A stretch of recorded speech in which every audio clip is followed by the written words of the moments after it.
30 e o verso de número 17. Os irmãos queridos, amados, irmãos localizaram?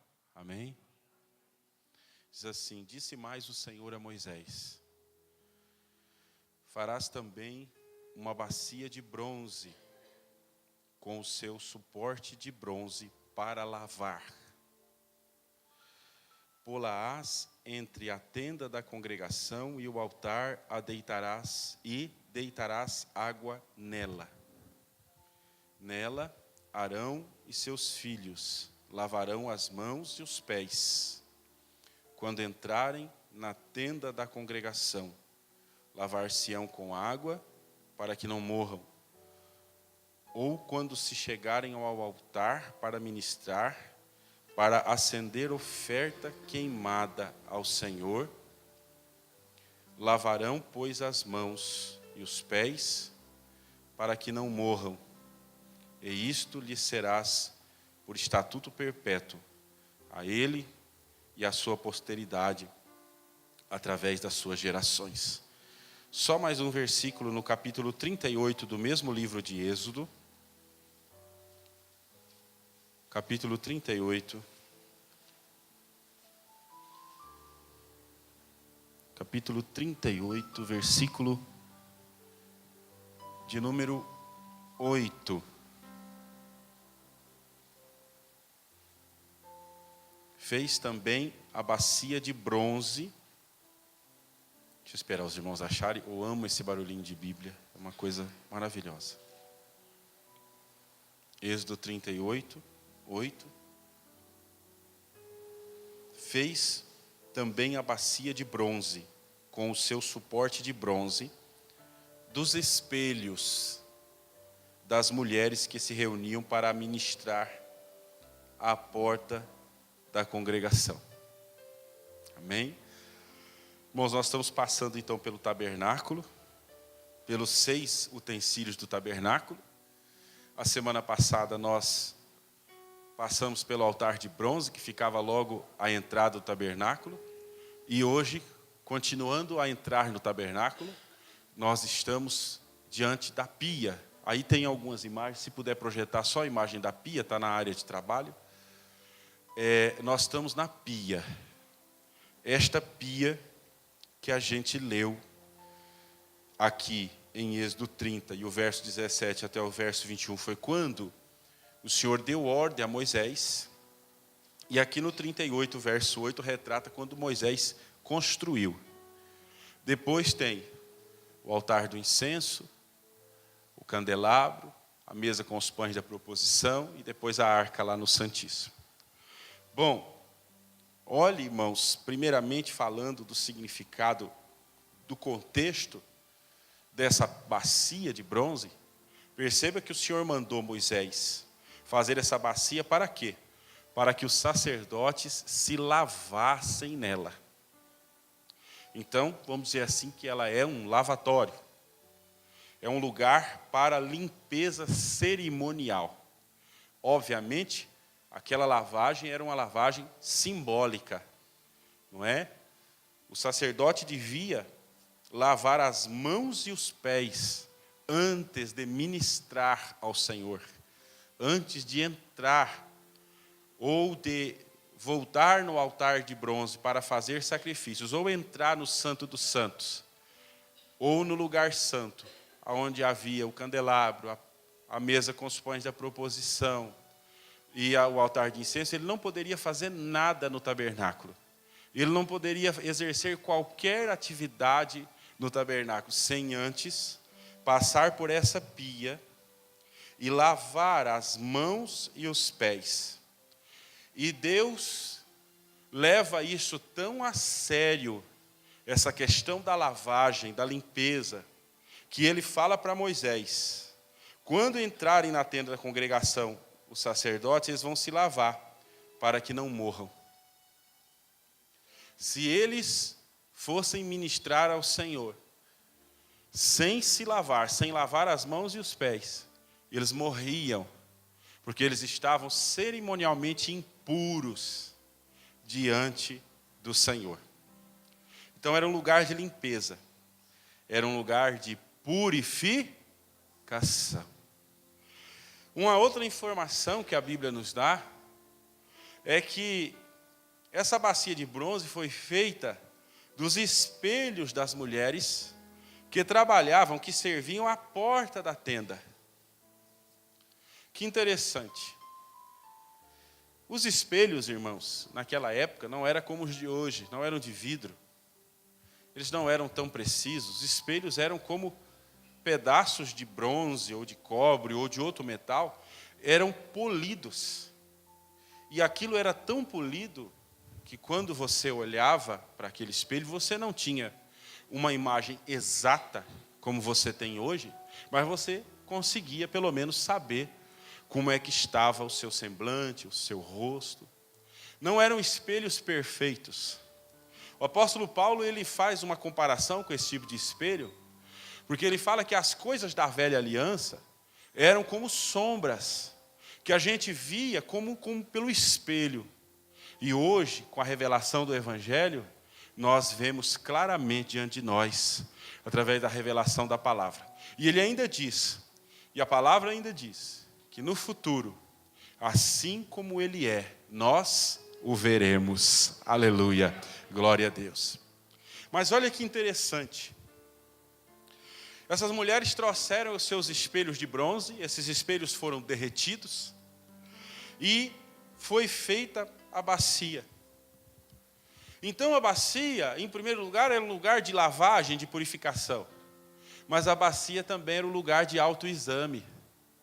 Porque quando o sacerdote estava diante daquela bacia, e eu tenho certeza, eu posso conjecturar com muita certeza que eles, por ter um material daquele tipo que já era usado para espelho, com certeza eles poliram esta pia. Essa pia não era uma pia rústica, ela foi trabalhada, ela foi esculpida, ela foi polida, foi feita da melhor forma possível, como um adereço da casa do Senhor. Então, eu posso acreditar, sem muito forçar o texto, que quando o sacerdote se debruçava diante da pia para se lavar, ele não só tinha água para lavar, mas ele tinha o seu reflexo na pia.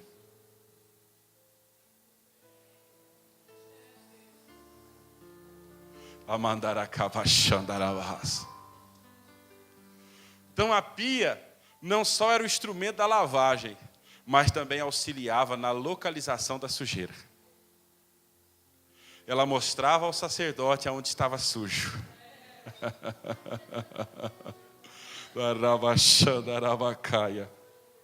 Aleluia. Então a pia é o lugar onde nós vamos antes de ministrar ao Senhor. A pia era o lugar onde o sacerdote ia olhar se estava tudo em ordem, na hora de lavar as mãos, de lavar os pés. Irmãos, lá no altar de bronze, no sacrifício de Jesus, nós recebemos o direito ao perdão, o direito a sermos levados de volta para a presença de Deus. Mas agora, irmãos, que estamos perdoados, que sentimos o fluir da graça, que temos a maldição quebrada, agora que nós vamos continuar entrando no tabernáculo e sermos ministros do altar com o Senhor Jesus, nós precisamos nos lavar. Nós precisamos nos purificar.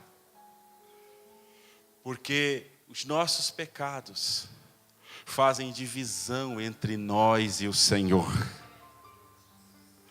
E se a pia é o lugar que lava, o Novo Testamento vai nos informar que nós somos passados pela lavagem da água, que é a palavra de Deus. Aleluia! Por isso, tem muita gente que erra quando ele vem para o culto e vem uma palavra dura, vem uma palavra de conserto, ele sai murmurando, porque ele não entendeu o seguinte: a palavra é o espelho de como você está. A palavra, a palavra é um modelo de Deus de limpeza. É um modelo de Deus de purificação. Então a palavra de Deus, ela não só te purifica. Pela palavra e pela oração são santificados, Paulo se referindo a alimentos. E quanto mais nós, a palavra é o que te lava, mas ao mesmo tempo que ela te lava, ela mostra também o que precisa ser mudado e o que precisa ser alterado. Então, irmãos, se nós estamos aqui, na campanha do tabernáculo, na oração do tabernáculo, e essa pia é o símbolo. O que é o símbolo? Qual é a simbologia dessa pia? Essa pia é o símbolo da palavra. E a palavra é a referência, é a palavra que diz o que é certo e o que é errado. É a palavra que diz o que são obras da carne e o que são obras do Espírito. É a palavra que diz o que deve ser limpo e o que deve ser incentivado. Como eu poderia resumir para vocês toda a palavra, para que a gente pudesse usá-la em oração?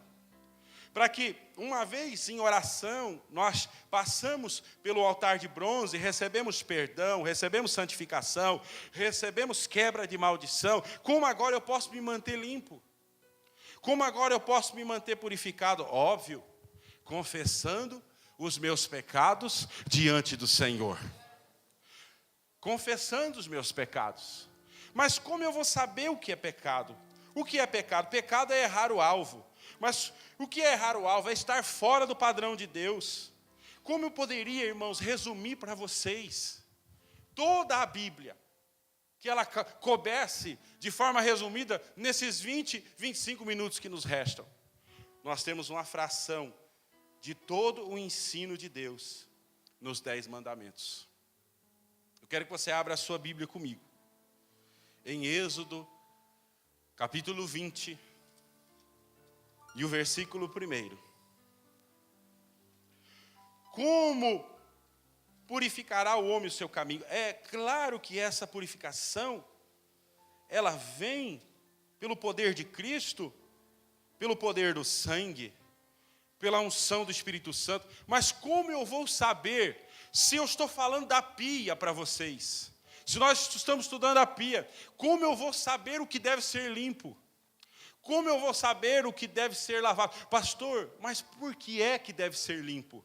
Deve ser limpo para que você tenha uma mente purificada, uma alma purificada. A Bíblia diz: estejam o seu corpo, a sua alma e o seu espírito íntegros, purificados diante de Deus. Mas por que isso? Só por uma mera regra religiosa? Não. Porque os pecados, as impurezas, fazem divisão entre nós e Deus. E se elas fazem divisão entre nós e Deus, elas também nos separam da bênção, elas nos separam da vitória, elas nos separam da libertação. Por isso, onde houver um altar santificado, e essa limpeza tem que ser feita quando, pastor? Uma vez por mês na Santa Ceia. Paulo manda fazer isso na Santa Ceia.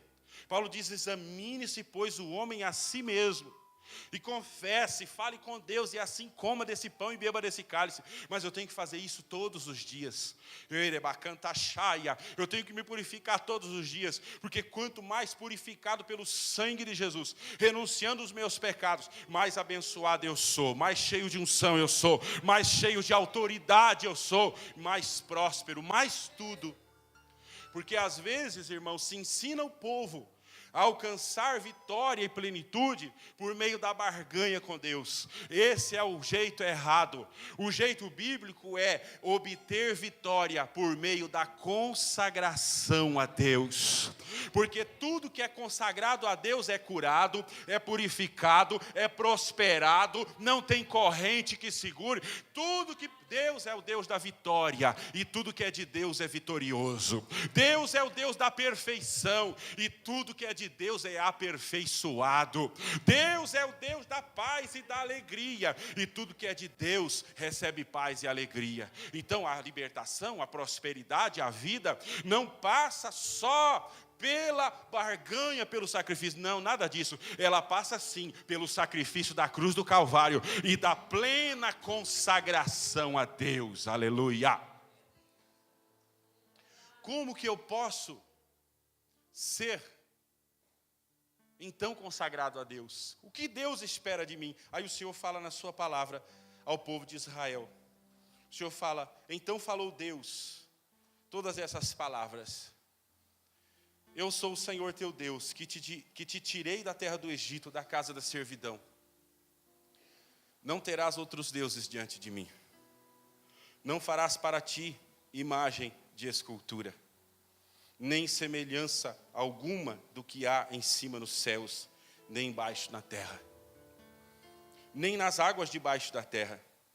Não as adorarás, nem lhes darás culto, porque eu sou o Senhor teu Deus, Deus zeloso, que visito a iniquidade dos pais nos filhos até a terceira e a quarta geração daqueles que me aborrecem.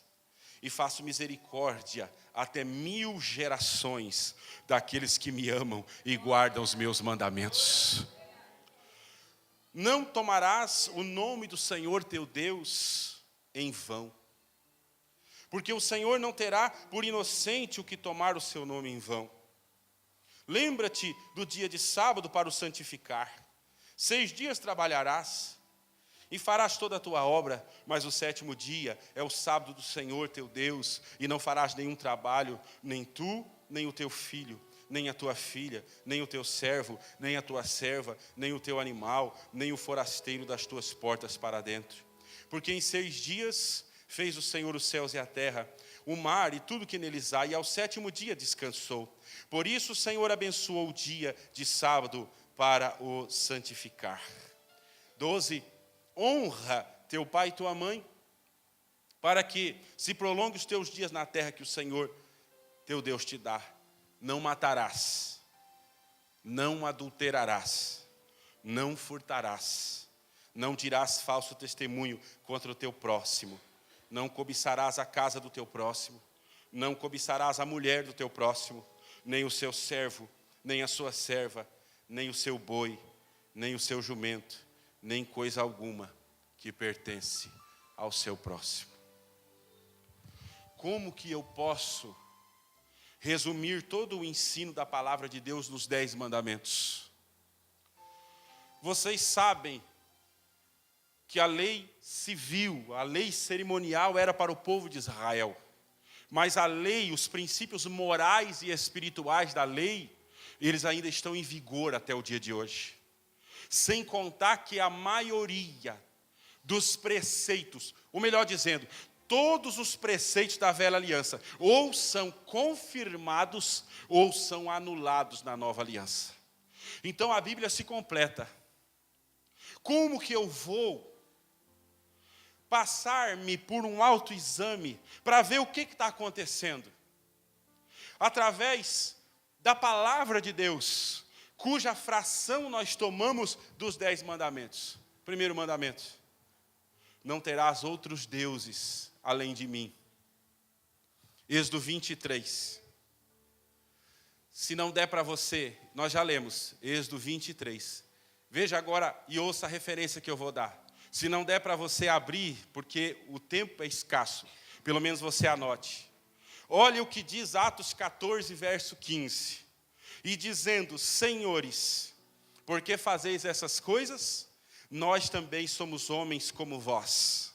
Sujeitai-vos às mesmas paixões, sujeitos às mesmas paixões, e vos anunciamos que vos convertais dessas vaidades ao Deus vivo, que fez o céu, a terra, o mar e tudo que neles há. No contexto dessa palavra, aqueles homens estavam quase que idolatrando os apóstolos, querendo comprar dos apóstolos a unção. Qual é a resposta dos apóstolos? Homens, saibam de uma coisa: nós somos homens iguais a vocês. Vocês precisam se converter dessa vaidade ao Deus vivo. Nova aliança, nova unção. Um dia o Senhor disse para Israel: ora, diga a Israel, Jeová é o teu único Senhor. Eu preciso me auto-examinar. E eu preciso perguntar: quem tem sido o meu Deus? Pastor, mas isso é para crente? Isso é para a campanha do tabernáculo? De Canamachá, quem tem sido o meu Deus? Não terás outros deuses diante de mim. Jesus disse que muitos adorariam ou a Deus ou a Mamon. Mamon é o Deus do dinheiro. Quem tem sido o nosso Deus? É Jesus ou o dinheiro? Quem tem sido o nosso Deus?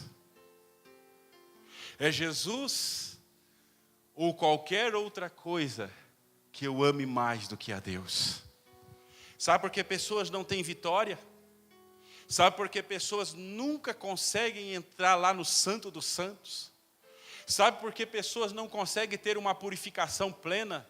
Porque ele vem para a igreja, ele vem para a presença de Deus, ou ele vai para a presença de Deus, mas não se cumpre na vida dele que Deus ou Jesus é o seu único Deus.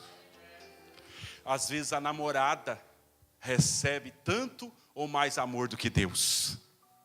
Sabe, irmãos, isso é uma pergunta que nos deve ser feita.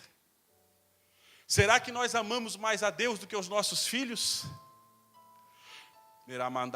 Será que eu amo mais a Deus do que amo a minha esposa? Será que eu amo mais a Deus do que amo meus negócios? Será que eu amo mais a Deus do que amo a minha casa? Um dia o Senhor colocou Jó à prova e tirou de Jó a casa, tirou de Jó a riqueza, tirou de Jó os filhos. E olha, eu creio que Deus prospera, que Deus dá tudo, mas pegue essas pessoas que estão buscando a Deus para obter coisas, tire as coisas delas e você verá se elas amam verdadeiramente a Deus. Quem é o teu Deus? Você tem amado mais a Deus do que todas as coisas?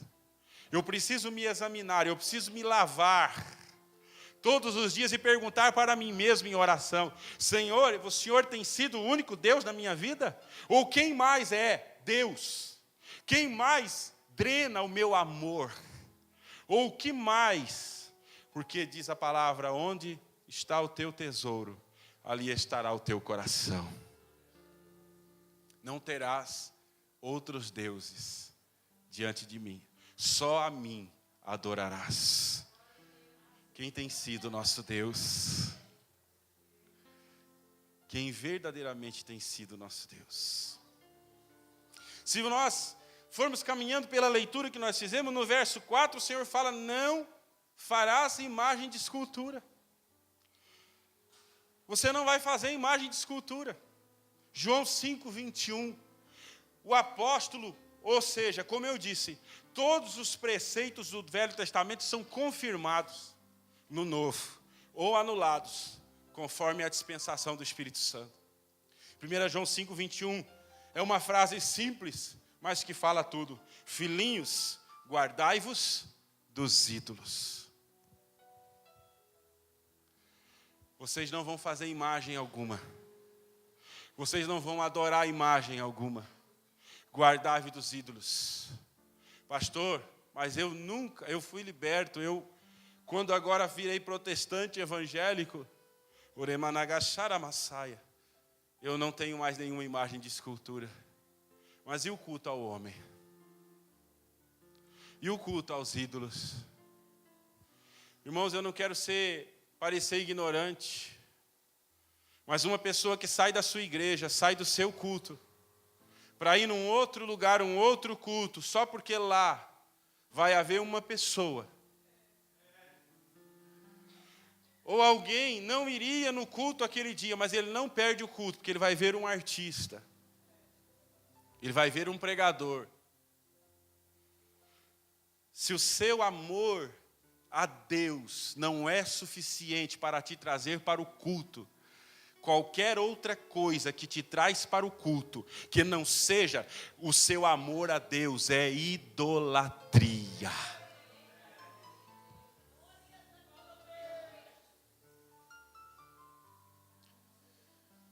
Se Deus não é suficiente para você vir adorar, e você precisa de um estímulo, precisa do cantor fulano de tal, precisa do pregador, e há pessoas, irmãos, que não faz o menor esforço para buscar a Deus em suas igrejas locais, vão quando dá, vão quando sobra tempo, mas elas movem céus e terra para ver o seu ídolo gospel.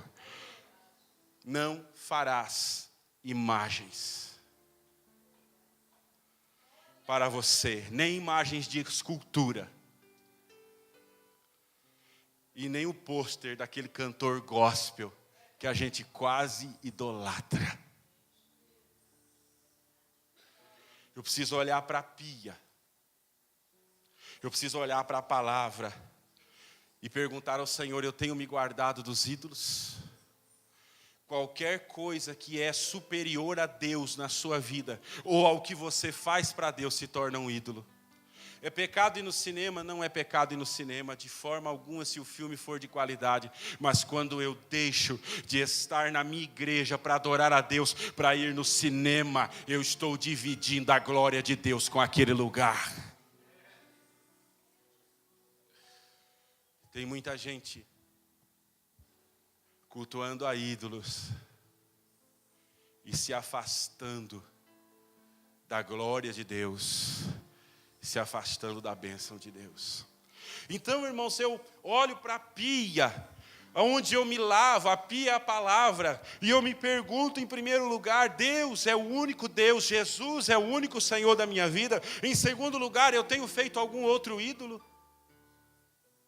Eli foi alguém, um sumo sacerdote. Eli foi alguém que foi reprovado por Deus, porque Deus disse a ele: você amou mais aos seus filhos do que a mim.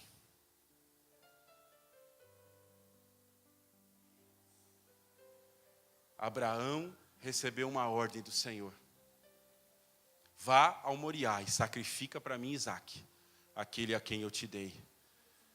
E Abraão foi. Sabe por que muitas vezes nós pagamos preço? Porque entre nós e Deus existem outras coisas. Entre nós e a nossa devoção a Deus existem outras coisas. Eu devo amar a minha esposa assim como Cristo amou a igreja, mas não devo amá-la mais do que amo a Jesus.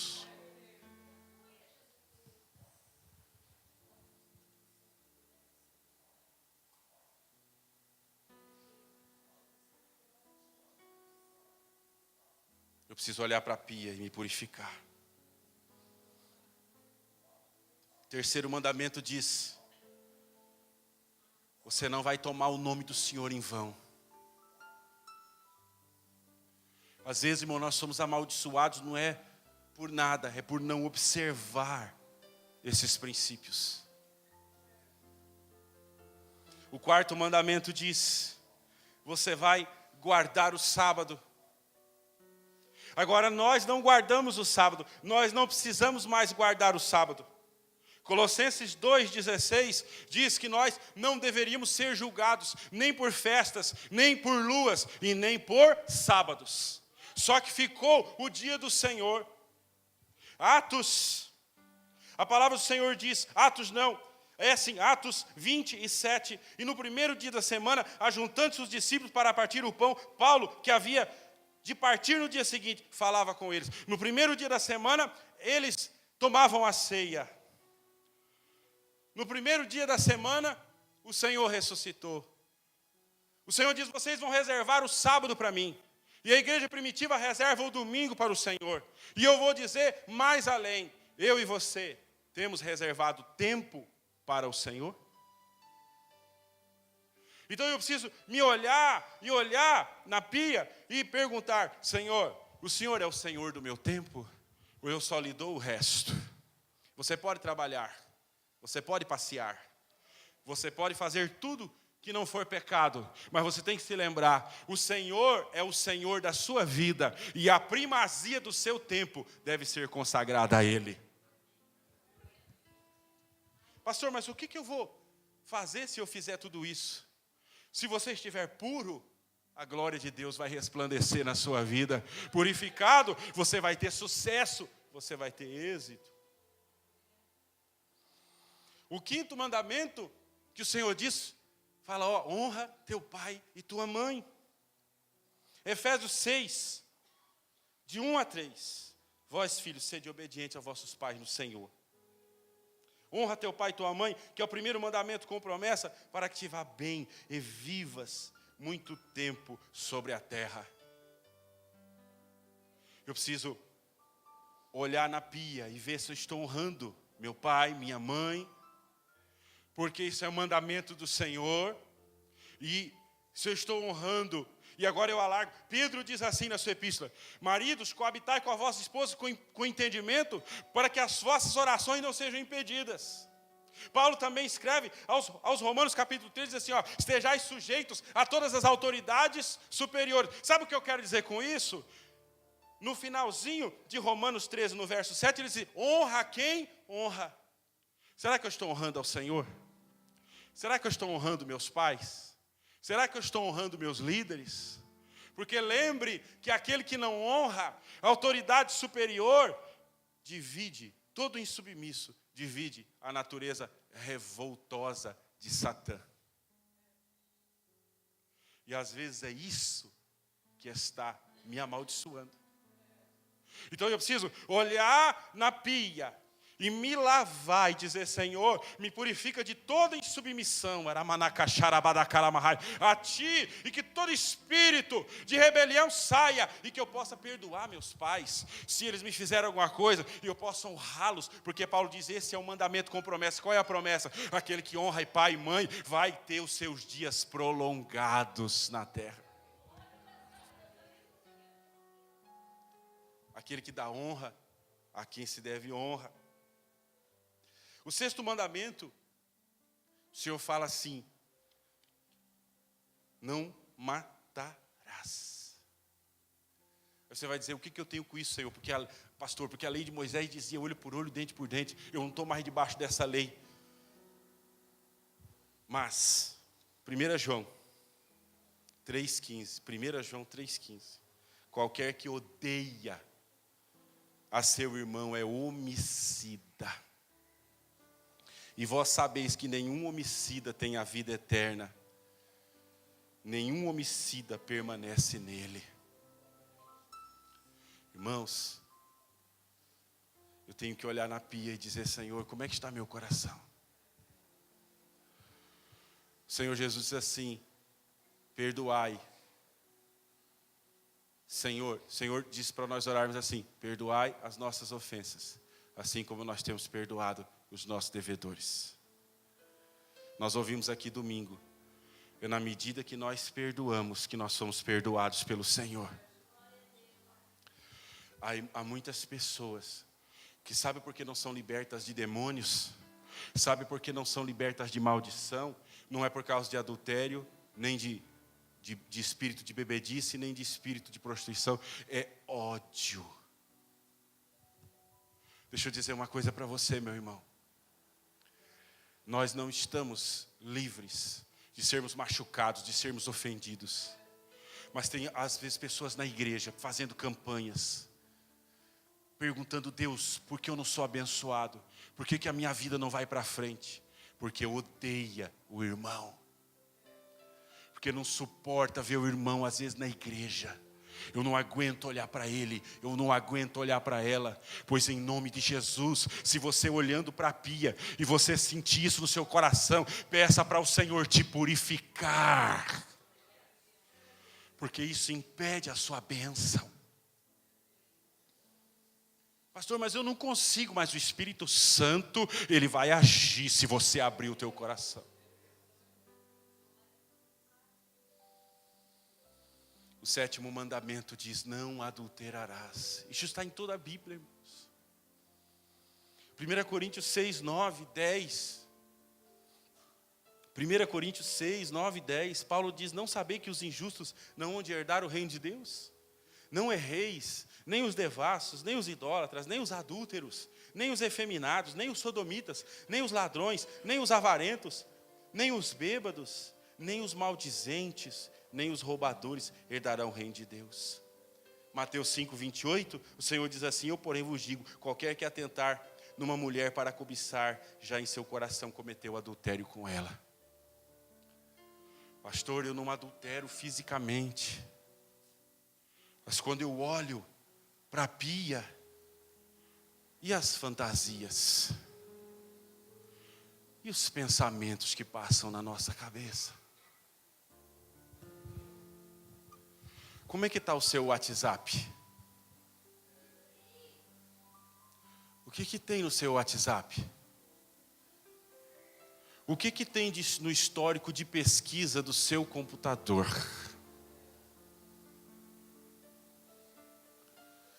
O que passa na sua cabeça?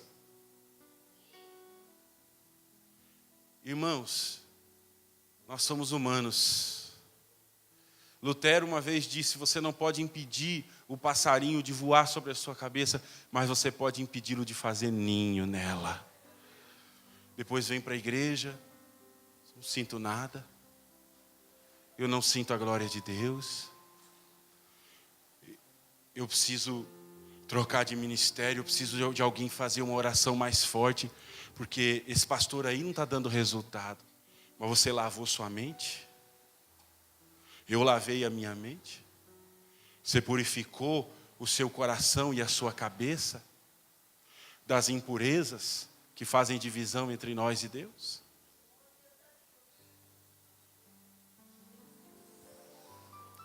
Pastor, por que o senhor está dizendo isso? O senhor está dando lição de moral? Eu estou explicando por que há muitas pessoas travadas, amaldiçoadas, mortas espiritualmente, porque elas não têm entendido que elas precisam se lavar no sangue do Cordeiro, elas precisam se lavar na água da palavra, para elas poderem serem cheias de Deus. Lavar quando? Todo dia. Porque todo dia o pecado vem e me chama. Mantenha a sua mente limpa, a sua mente lavada, e a glória de Deus sempre vai habitar em você. Aleluia. O 8º mandamento diz assim: não roubarás. Pastor, por que o senhor está citando os 10 mandamentos? Porque ele resume toda a palavra de Deus, ele resume toda a lei do Senhor. E se a palavra de Deus é a pia pela qual eu me oriento para me manter limpo, então eu tenho que te procurar com todas as minhas forças, óbvio, no poder do Espírito de Deus. Mas sou eu que confesso o pecado, sou eu que peço perdão, sou eu que renuncio o pecado, sou eu que clamo por misericórdia. Se eu não renunciar o pecado, se eu não fugir dele, se eu não fugir da aparência do mal, ninguém fará isso por mim. O 8º mandamento diz: não roubarás. Êxodo 20:15. Veja Efésios 4, 27 e 28. Não deis lugar ao diabo. Efésios 4, 27 e 28. Não deis lugar ao diabo. Aquele que furtava, não furte mais. Antes trabalhe, fazendo com as mãos o que é bom, para que tenha o que repartir com quem tiver necessidade.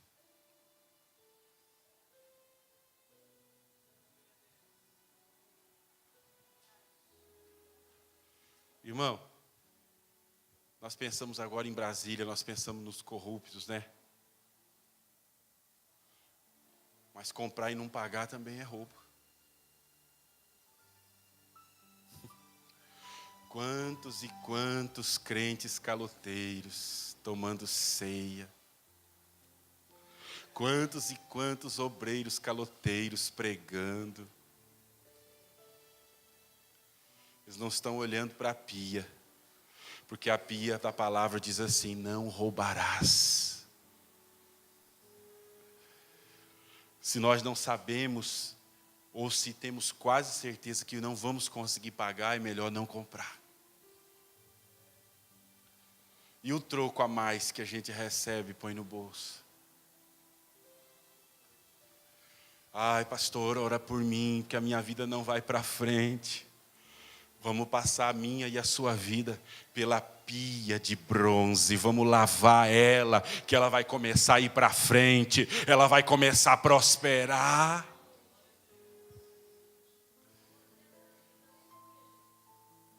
Tem um monte de ladrão profetizando, tem um monte de ladrão falando em língua, tem um monte de ladrão pregando, e o diabo olha para eles e fala: vocês são um escândalo, vocês me dão um prato cheio, porque vocês roubam.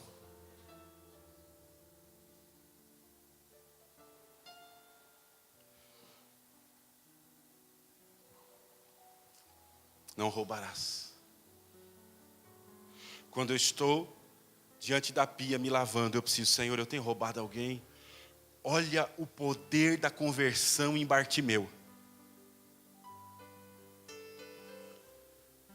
Bartimeu se converte, sabe o que ele faz? Senhor, eu vou procurar todo mundo, Bartimeu não, Zaqueu. Eu vou procurar todo mundo a quem eu defraudei e vou restituir duplicadamente. Porque ele entendeu que ele não podia deixar a brecha aberta na vida dele. Senhor, me prospera, Senhor, me prospera. Senhor, me prospera, Senhor, me prospera. Como o Senhor vai dar mais dinheiro a quem não soube lidar com responsabilidade com o que o Senhor já deu? Às vezes acontece, irmãos, vem a enfermidade, a gente se descontrola. Vem a calamidade, a gente se descontrola. E às vezes nós podemos incorrer na dívida. Mas nós vamos lá e acertamos as contas. E vamos lá e falamos, não posso pagar agora, mas tal dia eu vou pagar. Sabe por quê, irmãos? Porque quem é servo de Deus não dá cheque sem fundo. Quem é servo de Deus, alabacanta, alabaxaia, entendeu? Alabaxata, arabaxaia. Que o Senhor disse, não roubarás. Não roubarás. Se nós lavarmos a nossa vida dessas coisas, nós vamos prosperar. O 9º mandamento diz assim, não dirás falso testemunho. Efésios 4, 29 diz assim, não saia da vossa boca nenhuma palavra torpe, mas só que for boa para promover a edificação, para que dê graça aos que a ouvem.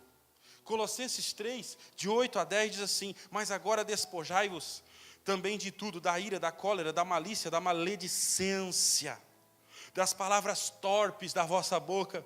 Não mintais uns aos outros, para que vos despojeis do velho homem com os seus feitos, e vos vestistes do novo homem que se renova para o conhecimento, segundo a imagem daquele que o criou. Alabaxanda arabacaia. Quando eu estou diante da pia, eu preciso me lembrar, Senhor, eu tenho mentido? Senhor, eu tenho falado mal dos outros? Você sabe o que é maledicência? Falar mal de. É um pecado que é quase que unânime. Às vezes os obreiros estão reunidos, até os obreiros pastores. Você viu fulano? Ele não viu, ele não tem certeza. Fulano adulterou. Esses dias eu encontrei alguém no centro da cidade. Você ficou sabendo do pastor fulano, ele cometeu adultério. Mas você viu? Você tem prova? Você testemunhou? Irmãos, na igreja basta alguém se levantar falando em língua e profetizar que alguém está em pecado, que a igreja inteira acredita.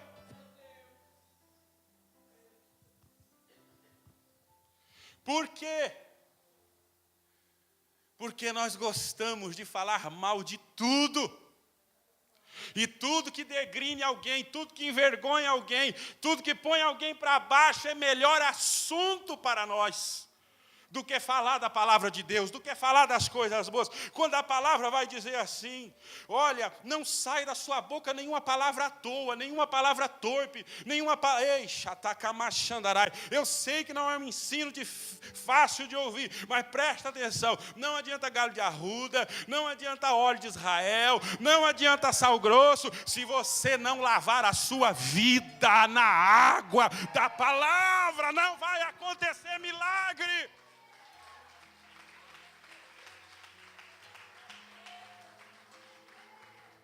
Pastor, ora por mim, porque acho que fizeram macumba, porque está tudo parado, a minha vida não vai para frente. Aí você faz um exame e não acha nada. Mas de repente o problema é a boquinha dele, é a boquinha dela. Senta com ela para conversar. Porque a palavra diz, ó, da sua boca só sai a palavra de boa fama, palavra pura, palavra que promove a edificação. Conversa que não presta, não serve para nós, porque traz tristeza, traz desânimo, traz divisão. Em nome de Jesus, vamos lavar os nossos lábios na água da palavra e e vamos queimar a nossa boca com brasa viva do altar.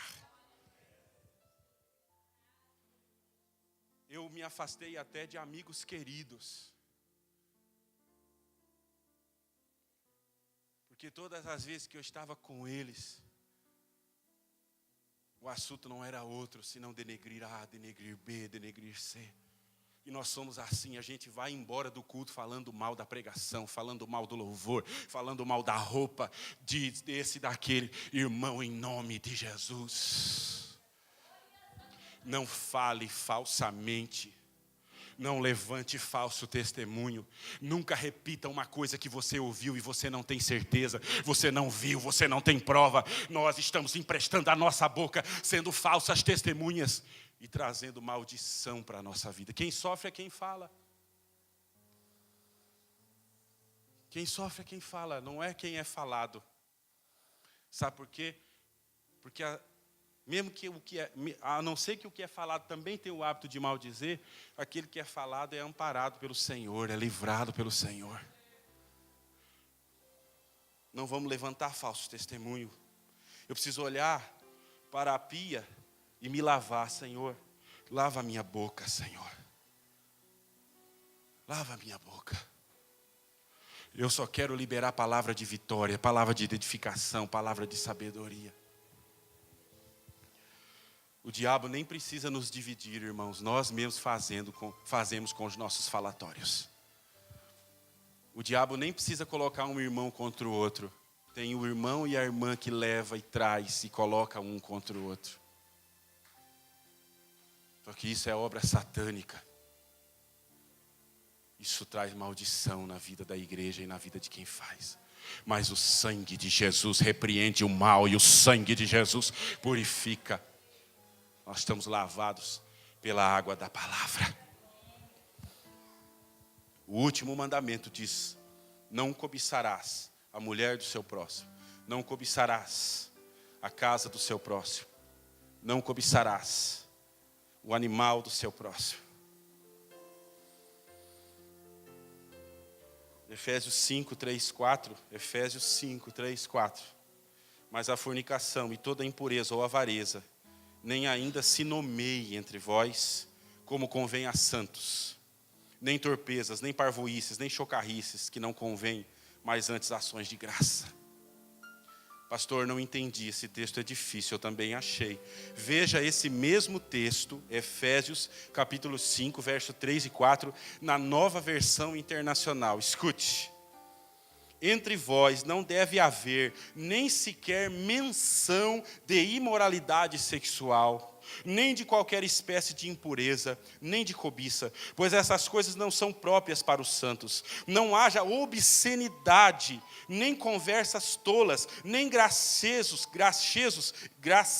imorais, que são inconvenientes, mas ao invés disso, ações de graça.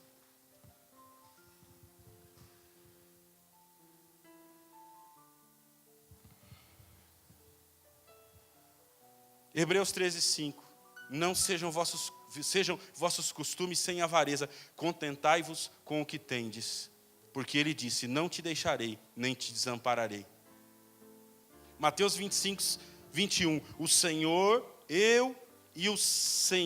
lhe disse: bem está, servo bom e fiel, sobre o pouco foste fiel, sobre o muito te colocarei. Entra no gozo do teu Senhor.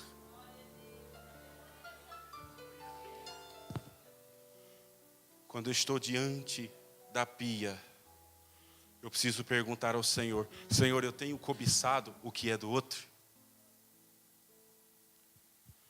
Senhor, eu tenho cobiçado aquilo que não me pertence? Senhor, eu tenho cobiçado aquilo que eu ainda não posso ter, e por causa disso tenho me endividado, e por causa disso tenho traído pessoas para chegar no meu objetivo.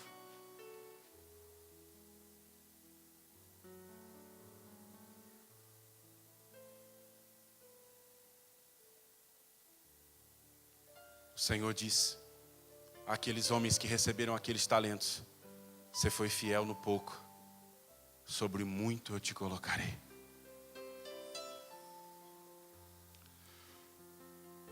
O Senhor diz em Hebreus: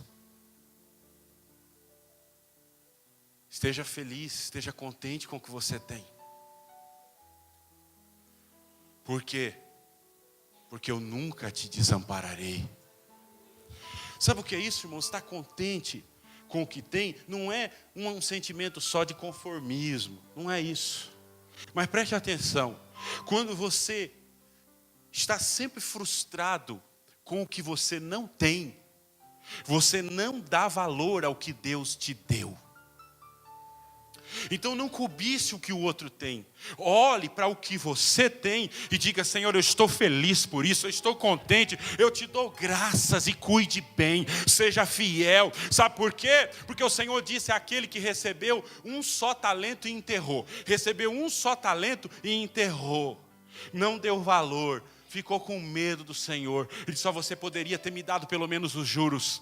Mas ele fala assim: aqueles que receberam mais, eles dobraram, eles cuidaram, eles vão entrar no gozo do seu Senhor. Você, eu vou jogar nas trevas exteriores, sabe por quê? Porque aquele que tem, mais ser-lhe-á dado, e aquele que não tem, até o que tem ser-lhe-á tirado. Vou traduzir para você e para mim: aquele que não cuida bem daquilo que recebe de Deus, vai perder até o que recebeu, e Deus vai tirar e vai dar na mão daquele que tem bastante. Mas ele não tem bastante porque ele é melhor, é o mais querido de Deus, é porque ele sempre cuida melhor daquilo que Deus dá. Cuide melhor do seu casamento, cuide melhor da sua família, cuide melhor da sua casa, cuide melhor do seu carro. A sua casa pode não ser a casa que você queria ter, mas ela é a casa dos sonhos que muita gente não vai ter. Dê glória a Deus por ela, seja grato, pare de viver triste e viver frustrado, cobiçando o que é do outro. Adore a Deus pelo que você tem e cuide do que você tem, porque Deus vai dizer: cuida bem, está sendo grato, vou dar mais. Cuida bem, está sendo grato, vai receber mais. Está cuidando com amor. Agora tem pessoas que amaldiçoam, porque esse carro, porque essa casa, porque essa minha igreja, porque meu pastor, porque meu marido, porque isso, porque aquilo. O Senhor está olhando e está vendo você desvalorizar, desmerecer, desonrar o prato em que você come, aquilo que Ele deu para te abençoar, e que outra pessoa adoraria ter. Outra pessoa está lá sofrendo, tendo menos do que você e eu, e dando glória a Deus e agradecendo a Deus. Alai, às vezes, irmãos, eu estou tomando banho e eu estou agradecendo a Deus pelo chuveiro, porque eu me lembro que há pessoas de Deus, homens e mulheres de Deus, e mesmo que não fosse, porque Deus faz o sol nascer sobre todos, que não tem um chuveiro para tomar banho, que não tem um banheiro para tomar banho. E às vezes eu penso comigo: esses pastores não tem nem lugar, porque tem pastores assim, não tem lugar para tomar banho, mas ainda assim estão fazendo a sua obra. Não tem carro para andar, mas ainda assim estão fazendo a sua obra. Ei, em nome do Senhor Jesus, pare de olhar o que o outro tem, pare de olhar o que o outro possui, olhe para o que Deus te deu, dê graça para o que Deus te deu, valorize o que Deus te deu, cuide bem do que Deus te deu, porque se você for fiel no pouco, o Senhor vai te colocar sobre o muito. Porque aquele que não cuida do que recebeu de Deus, até isso lhe será tirado.